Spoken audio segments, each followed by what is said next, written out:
people are at risk? So Sure. what types of occupations are you familiar with? Right. So one of the most common, especially in this area, the common occupations that we see in patients who develop asbestos exposure or have developed mesothelioma is people who worked in shipyards, for example. The pipes in the ships often were coated with asbestos.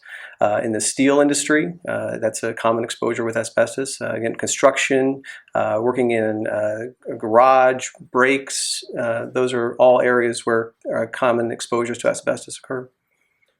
Thank you. Dr. Simone, what do you tell family members when their loved ones come down with mesothelioma and they ask you about their risk? What do you tell them?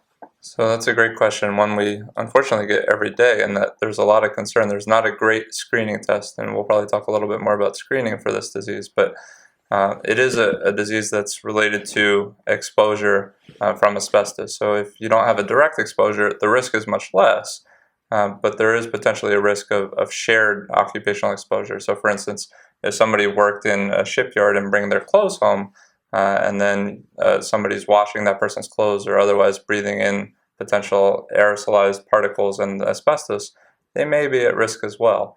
The risk is very low, so again, it's directly an exposure that we're most concerned about.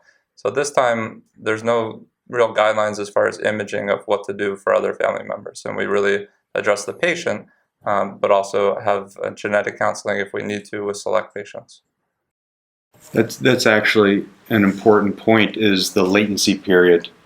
Often we will see patients and we'll ask about asbestos exposure. If they don't have a diagnosis and they come in, we do ask about asbestos exposure, and often they will say, well, I don't have any asbestos exposure, and they may be 60 years old, and then you find out in high school they worked a construction job, and so the latency period can be 50. We've even seen patients still from World War II.